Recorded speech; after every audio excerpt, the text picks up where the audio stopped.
Hello, hello, hello, hello. It's another Monday. We are attempting to have another show on the space. I go by the name of Selepe Maifadi, and you're listening to the Carve Daily Podcast from wherever you are.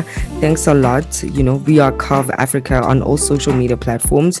Our website, we're www.carve.africa, and we have just kicked off the month of August, and we plan on doing a whole lot of amazing things. And as always, I do not come to this platform by myself. I have Kev Magic on the other side. What it is, Kev Magic?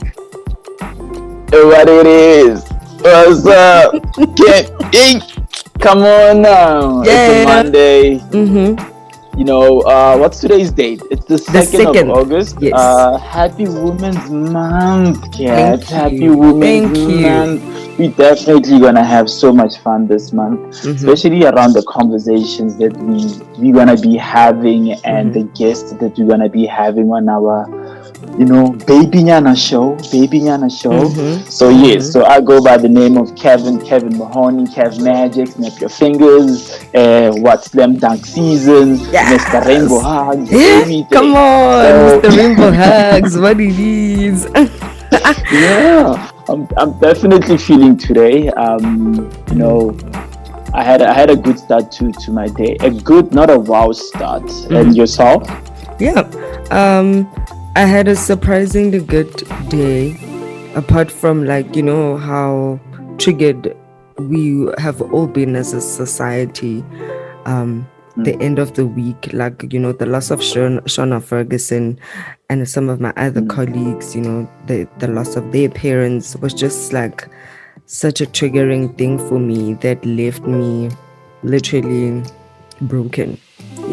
So I'm glad to be back again today attempting, because that's why we call it the Carve Daily Podcast, but we really missed 2 shows from that kind of a hit.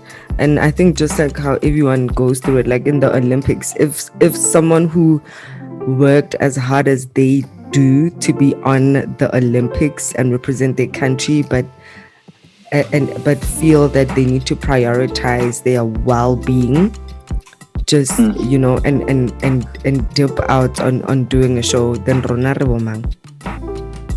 Definitely, because me and you, we have conversations around mental health almost every day. Yes. And guys, we actually recorded a show, but we were like, nah. It was gonna be just too up for people to hear. Like, we just didn't want to. We were gonna take it down. And my thing is, let's then plan to have a show like that where we'll at least have a professional on board to give us some sort of solution out of the painful moments we're going through, because it would just leave people depleted, and we definitely don't want anybody listening to the Carve Daily Podcast leaving feeling like that. Definitely. So I am happy that we actually took a pause, and went into our own shells and did whatever that we wanted to do. We had a long conversation about me wanting to have burgers, ice cream, and just binging. Because the world is something else. But we're definitely gonna have a dope ass show today. Yes. Dope show. And hopefully every other day this month, especially because we want to celebrate and speak to female creatives and talk about the amazing impact they have in our industry. So that is a priority for us to show up on those days, especially if we will have a guest, to make sure that person will feel welcome on our space. Because this is a space for creatives. So creatives are superhuman beings, just like Kanye West hire the local room for recording music. We do. Speaking of, that guy is planning to have another listening party for Donda, so it kind of makes you wonder who's gonna be invited now, because that one was full. That whole place was packed. Who is he opening up that platform for now? His fans, or and more people within the creative industry, or is he Well, just his doing a fans were, concert? Is it just a concert? Actually, it's a listening party, and maybe it's a concert. but that's his trademark though. That's what he does every time. I mean, for me, I feel like even the first one was with fans because it sold out in less than 48 hours.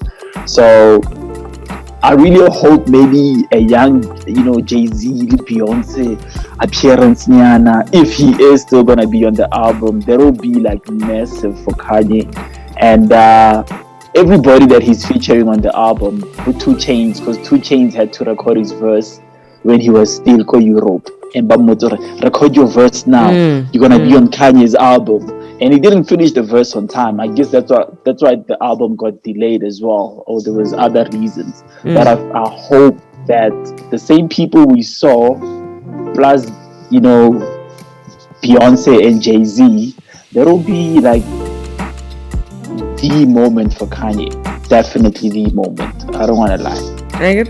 But not only that, talking about the moments, let's move back and kind of come back to South Africa and talk about the Summer 27 moment. It was a big weekend for people within the music industry in South Africa.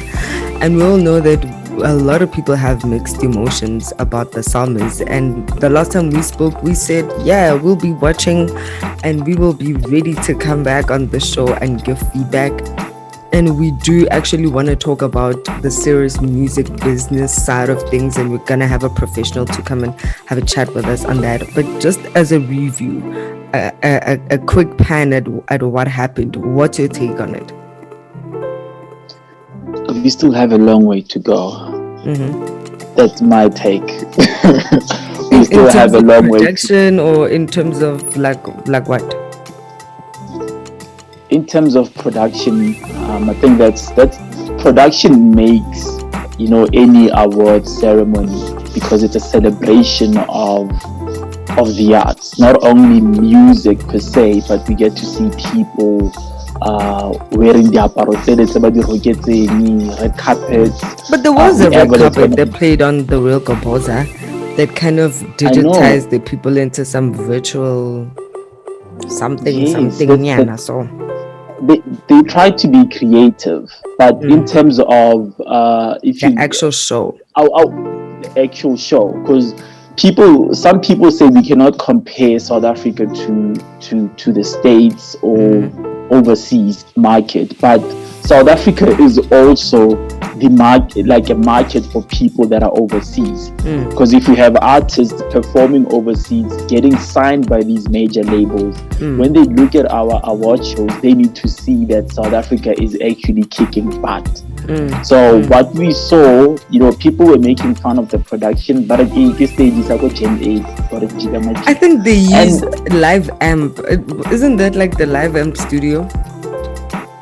Yeah, they used it. It kind of seemed like they just used the Live Amp studio. It definitely was pre-recorded. I mean, hence there were like 0 to none glitches. I just only saw 1 2-second black where they were supposed to take a break, but they didn't. But that's the only thing that I saw like a production error. But everything else, because it was a pre-record, it seemed smoother. Even though I know people might have wanted stage sa di lights like arena just to record the summers. It's not audience. Not that per se, but if you look at let's say what was it, the Emmys, it was people obviously during COVID, the BETs as well, what they did with the stage for artists who were performing there as well. Yes. I mean, no, I don't think it was even like on stage like that. Like for those international awards, it's more like they went on an outdoor shoot. Like I remember performance of Megan Thee Stallion. She was like in a desert. It's like they used locational spaces as opposed to having someone perform in studio. But I saw that they tried to use effects like there was so many effects. It's like imotokar anani background ya fire lena nanani molonyana so. I hear you, but I think what also I will use the word pisses me off. Our artists are giving us fire music. Fire, like proper. Even with their music videos, they taking time, they paying production companies like real money to shoot these videos. So why don't we celebrate them the same? Why are we giving them bare minimum when we have a focalistic touring Africa, going to Dubai, you have your major leagues, going to London and whatsoever, getting booked overseas? These guys are working their asses off, and if we just give them bare minimum, what's the point of going for award shows? What's the point? I hear you. So, and I think it comes off also to add into like that record of the year thing. Like everybody was just like, who is Matthew Mo? When they feel like, I mean, are you guys serious? How many people were shaking up the country with their music? Like Amapiano literally setting up a whole new standard of music within our country, and then you're gonna say the record of the year is Keep It Together by Matthew Mo. A lot of people were a bit like confused with that. Is that really a deserving title that he got from it? That's what you got. I think we've had this conversation before of the thing is how these awards are being judged. What's actually the procedure, or what's the process that has to take place for an artist to win an award? Because the record of the year, isn't it the one that has to be voted for by people, or the people that listen to the music? Yeah, that's the one. So. I get. Yeah. Yes. I think so. But also at the same time, it's like, did anybody see the representation of PricewaterhouseCoopers there? Because they say they are the auditors. PricewaterhouseCoopers. Exactly. So I get anyway, like anyway, let's talk about the greatness of the stuff that we saw, I mean, for me, newcomer of the year, I think Busi Khadewe was very deserving, because her gospel album has literally shaken us up to the point that even Kanakeman DJ Kliwa has a remix of that song. Of the song. I mean, that I think she really deserved it. Female artist of the year, Shoma Josie.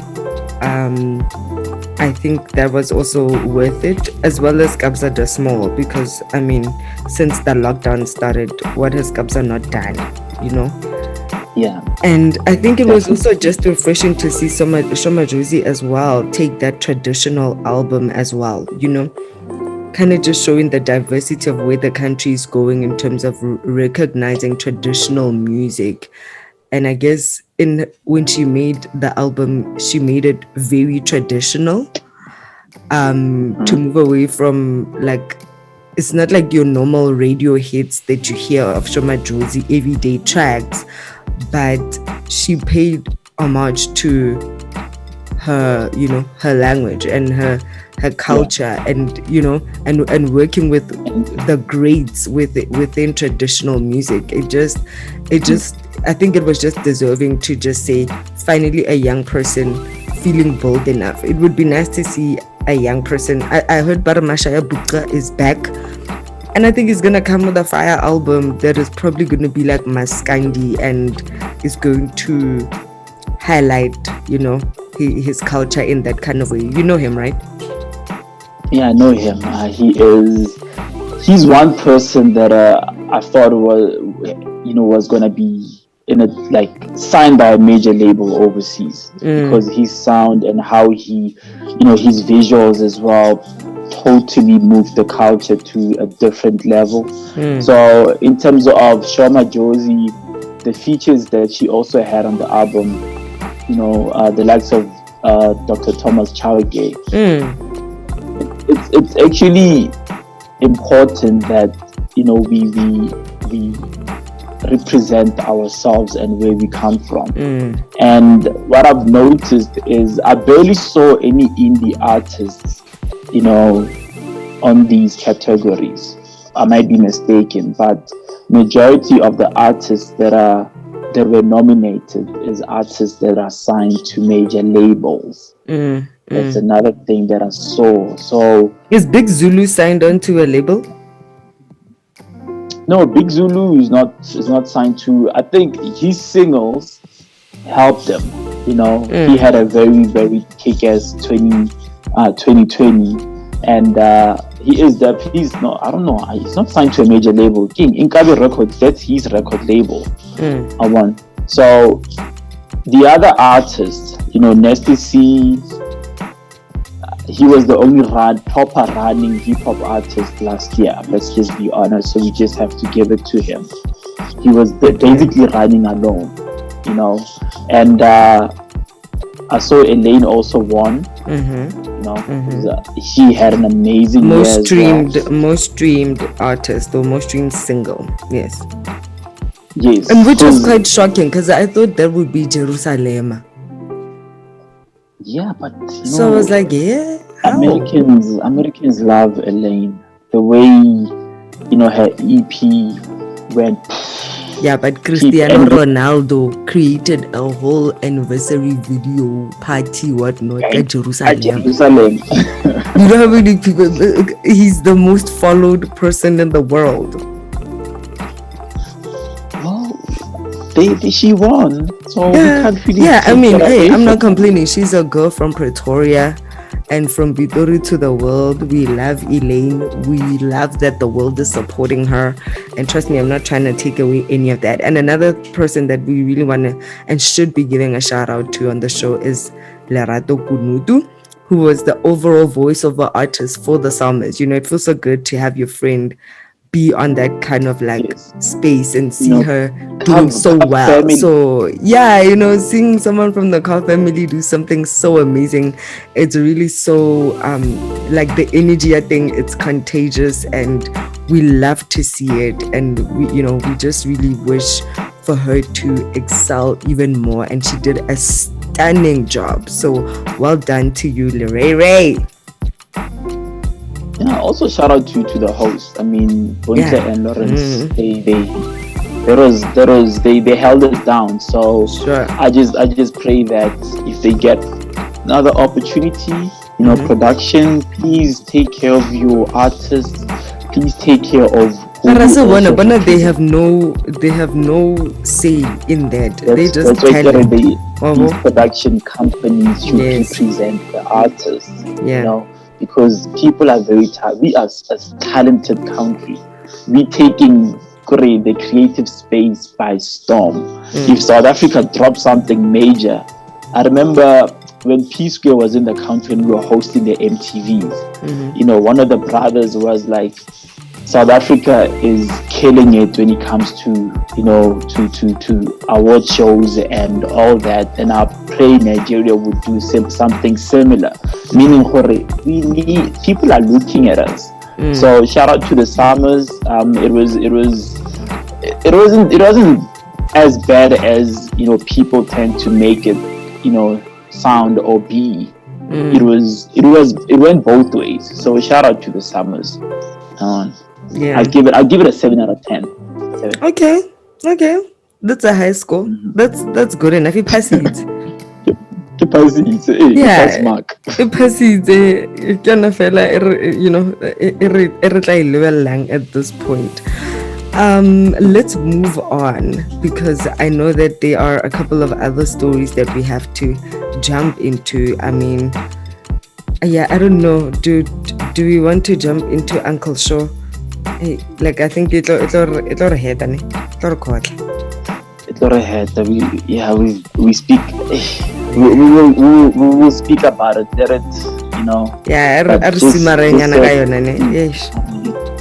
Yeah, because remove I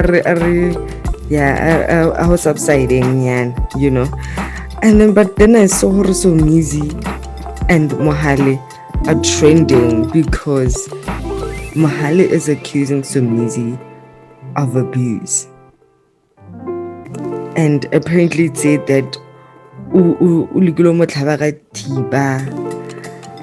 and I lego mo pusha from a moving car, from what I've been reading, and I'm just like, yo, yeah, and apparently because of like some cheating thing, or so Mohale cheated, you know, and with the girl.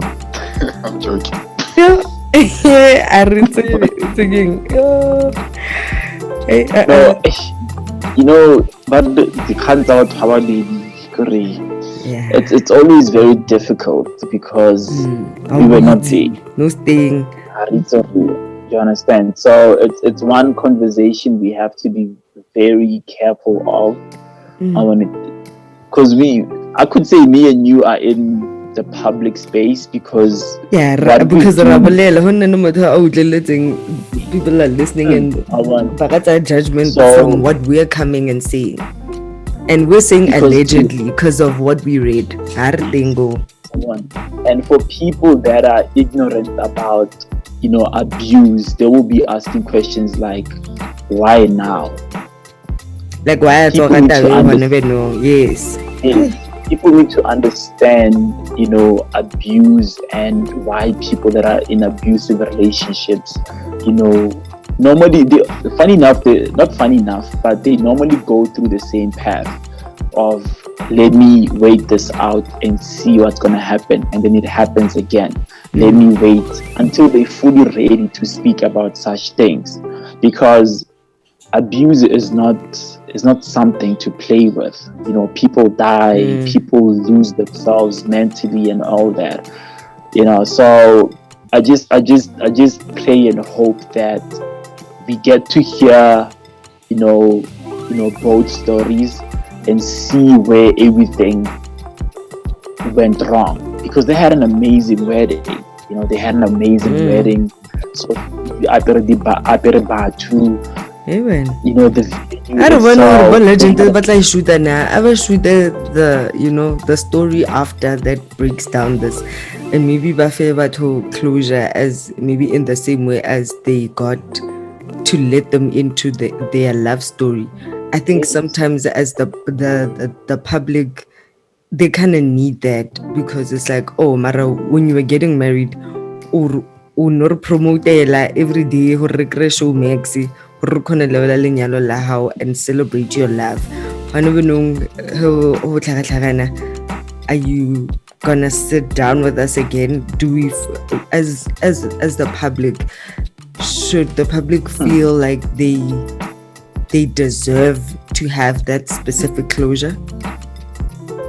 Definitely. I mean, if you said get Showmax, watch my wedding, and Jiki Jiki, you guys are getting divorced, boom, you want to be in privacy? No, it's when it was. You understand?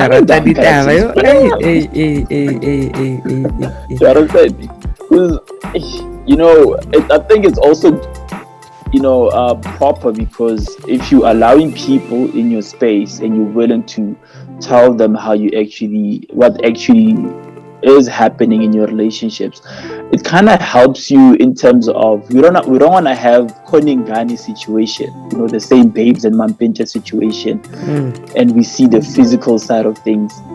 At least if it's happening this way, they get to speak and state, okay, this is where it went wrong, this is where I am wrong, and this is where I am trying to work on, to see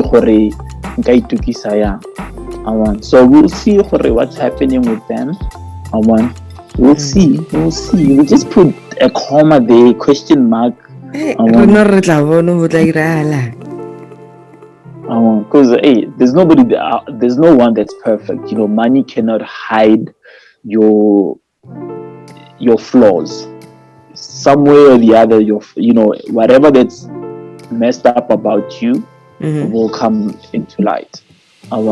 Just like DJ Tira telling people that COVID this, COVID that, and then he goes to a party and and then what perform a good thing, but where the mask and but mo bra to the point there Garbar is ideally video thing, because the venue was packed, there wasn't social distancing, no masks were being worn, and for him to say get a vaccine to come to my party or whatever, how are you then also going to spaces like that? So it's kind of now already raising those brows that because then we were thinking you're maybe it's part of a campaign, you're being paid to say that, but now if you're being paid to say that, then you're already going off brand of whatever they are paying you for. So it's just like sometimes you get a muddy bitter coffee, it'll bite her in the ass. And that's the downfall of being a celebrity. You get to partner with brands or whatever, you're trying to spread awareness about something that's messing up our communities, and when you do the opposite. So for him to do that, it was a perfect example, Yauri. We as a country, we just wanna have fun and do all these things, but we forget that there's COVID.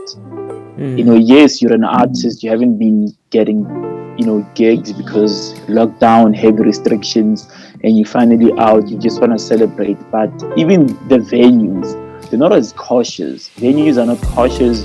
They just see that, okay, on a mask you walk in, but if you're selling alcohol, temperature fellow, whereas we've seen her bubble or like third wave type of COVID doesn't even hit you the way the first one does, so guys, I just say little buckled up, go high for as long as you can, because definitely just because we're in adjusted level 3, it does not mean that COVID is gone. So let's just continue to stay safe. Listen to the Carve Daily podcast.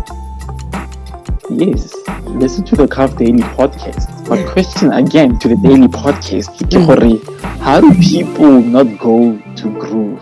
How do these event organizers make sure that there's enough social distancing when Kabza is small, number, we want to dance, you see the most beautiful woman or the most handsome guy, you want to dance with that guy, what happens? I think maybe people should keep the masks on even if they're inside those places, and that doesn't make sense, because how are you gonna eat, how are you gonna drink, because you're mostly at a restaurant. So how are you gonna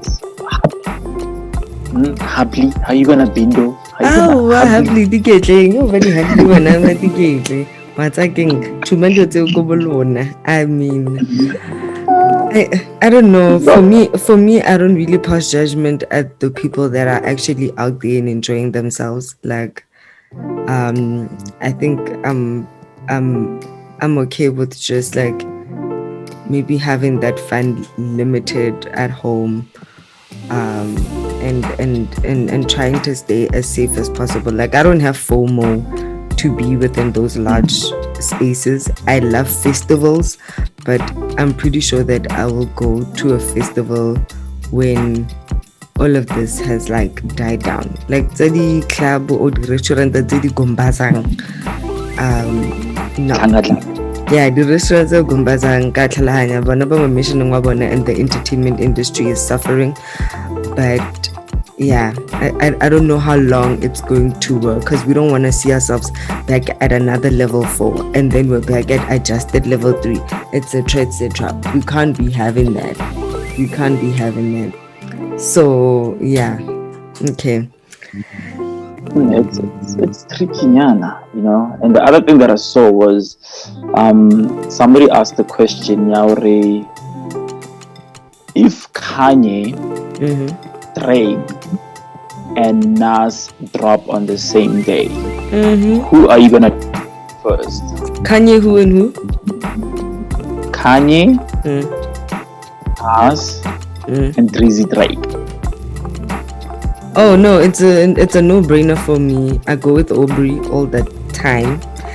Then from Aubrey, I'll go to Kanye, and then I'll go to Nas. I know Nas is like top of for everyone. Like, it's like he's the best rapper in the world. Like, some people have him at number 1, and I understand that. I don't have a problem with that. I know that he's a legend and he's the best in the game. I do not, like, I'm not trying to say no to that, but I know Rodrigue is going to give me a story that I'm gonna dance to, or like a love story I'm gonna laugh about, or like just something that resonates to me, and I'll go with him for the feel good, and then I'll go to Kanye because I know he'll have that gospel nyana something and those amazing samples that I love so much about Kanye. And then get like no Naz, what is he trying to get me woke about at the end of the day? Okay, so here's me, right? I will, okay, Drake number one. Reason being, I haven't heard, you know, how Drake is gonna sound like on Certified Lover Boy. Okay. Put Kanye number two, because, you know, a feature like Hove and how it sounded like. And Nas number three, because it's King's Disease 2, meaning I've basically heard the first album. So it's by the same producer, Hit Boy. And, you know, King's Disease, yes, it won a Grammy. Shout out to Nas. You know, after 19 or 18 nominations, he finally got his first Grammy. And I was, because he's know that he's amazing. Nobody like will ever say Nas is trash. Like, oh, blah, la, maga. That person, blah, blah, la, maga. But I mean, for a Friday morning, thinking of hitting a treadmill or something, you know, something nice, like, you know, while you're making your eggs.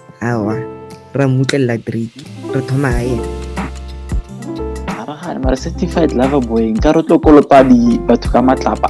I see a letlapa la lo rehab. It's okay.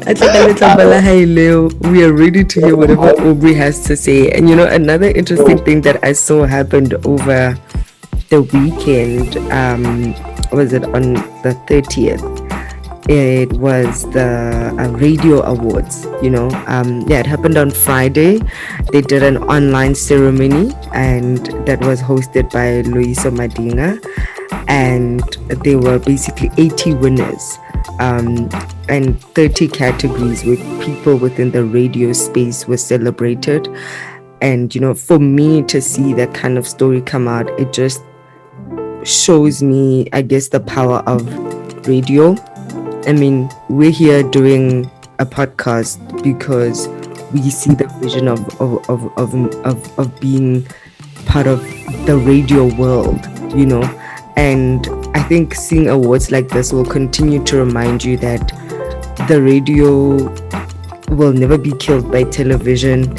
It will carry on for longer. And seeing that stations like Jacaranda FM won the commercial station of the year. Hot 91 FM is the community radio station of the year. Lotus FM is the public broadcast servicer of the year. Tax FM is the campus radio station of the year. And to see those three wins, it makes you wonder, because, you know, like, you have your Metro FMs that are always, you know, being selected, and it's like, has that shift? Have people being judged, these radio stations being judged by before the shuffle? So meaning COVID, the beginning of COVID, that shuffle that those stations had, is that how they were judged for like the year? Because I mean, right now when you listen to Metro FM, I love it. I love the lineup, how it's being split up, and having, you know, Lerato Kganyago have her own show and having Dineo have her own space. It just feels so, you know, like perfect. So that's my thing. I wonder, is this from pre the swap or what?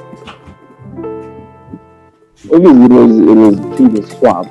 But the fact that Jacaranda won commercial, you know, shows that they're doing amazing, you know, brand wise and all that.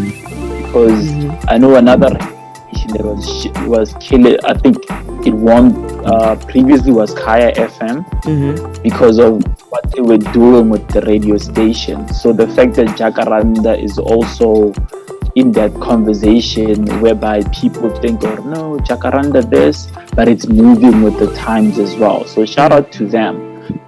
So if you don't have a Metro FM winning such awards, there's a huge question mark there. What's actually happening in the radio space? There's a lot of shift. Are people being hired because of the numbers on social media? Are people, giving us radio how, would love to, hear radio sound in South Africa? Although there's no specific sound to it, but, for people like us that are in these spaces, we will judge them because, commercially, radio is everything. But the other radio stations that need to shape up is, your so-called vernac radio stations. They need to up the bar. They need to up the bar to a particular rate. They're not transitioning. They struggle to transition. They don't have a lot of young people. They have old people still in those spaces. They need to work because the competition right now. Are you saying Venex stations that are like community Venex stations or in general Venex stations? In general. There is no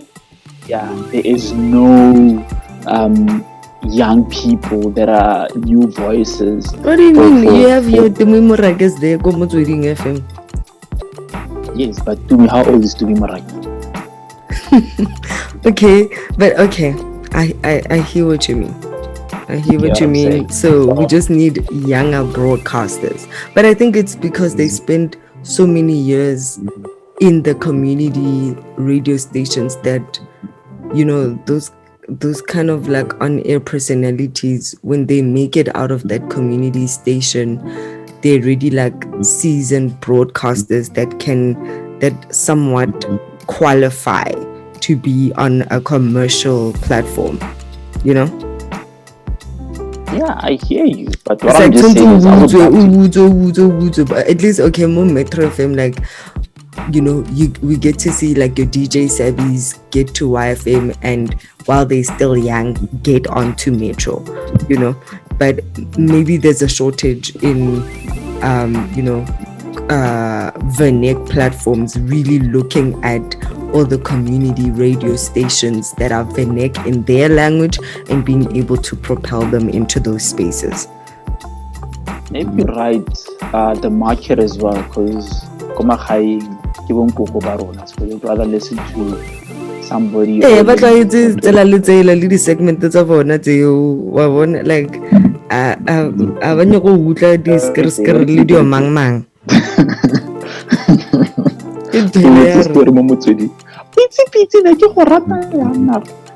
you picturing how does Pizzi look like?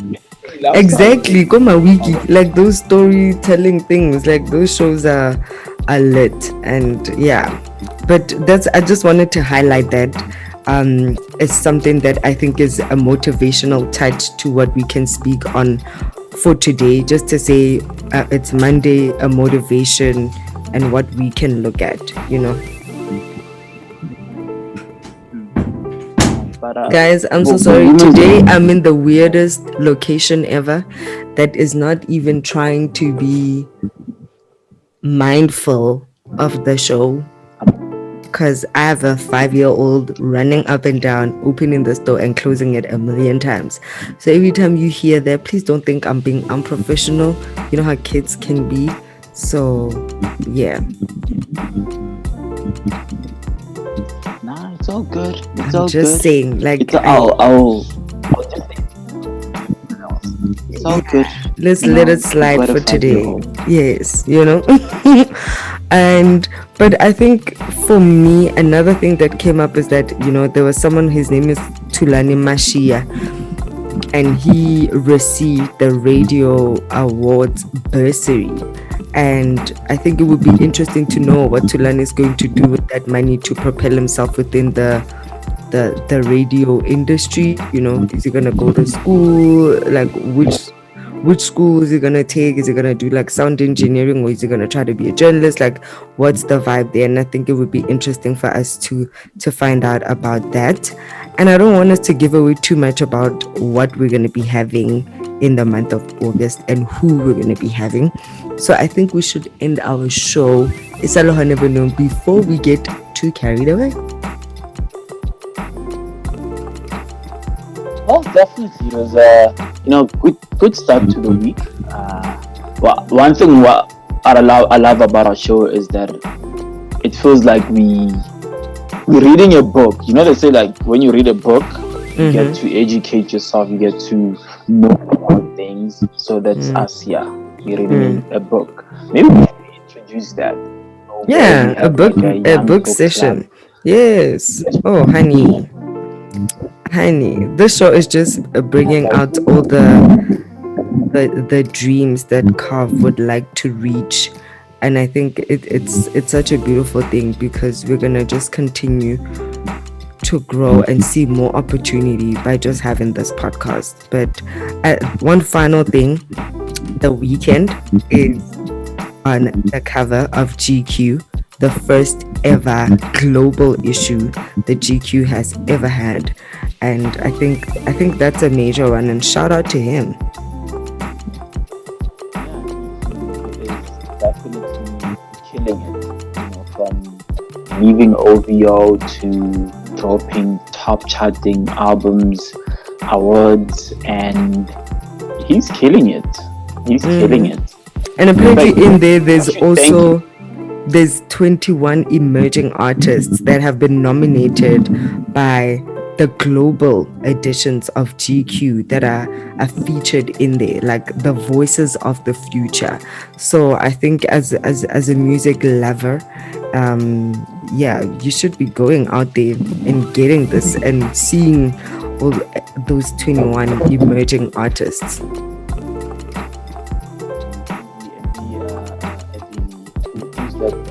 Not Billie Eilish. Mm-hmm. How do you pronounce it? Yes, Eilish. So apparently she's the most pre-edited. Her album was the most pre-edited on iTunes. Mm-hmm. So like she kills numbers. Her number game is out of this world. So I'm pretty sure she's part of that list. She's definitely probably maybe top 3. Like the way she's killing it, her numbers. If you sign an artist to a label, or even an artist under your own label, and your numbers are as crazy as her numbers, you set for life. You can retire at 21 and be like, I am a... Leo, this ship has sailed for us. The 21 so you were just talking about hearing how 21-year-olds are millionaires. So let's leave it on a motivational point. Go check out the 21 amazing voices that are in the GQ in this first global issue, which I can't wait to see if any South Africans will ever feature on this global mag. But Bonang is out in America, guys. She can quicker than anybody else. We speak about Bonanga. Yes, it's Women's Month. We're still going to celebrate that amazing trailblazer. Thank you all for tuning in today. We are on www.carve.africa. We're on Carve Africa on all social media platforms. We like having you. Every single view counts. Hey, Sol Mariopa's album is out. Motherland Jazz has already topped the charts on Apple. It's absolutely amazing. If you missed his episode, do go check out episode 1 of the Carve Daily podcast, because he was our first guest and he dropped his album on Saturday, and let me tell you, it is absolutely amazing. And you do not, aka even started following him, everybody's just like retweeting and giving Rory the love that he deserves for putting on that amazing project. So shout out to him once again. And yeah, I'm urging all of you to go and listen to that soothing album.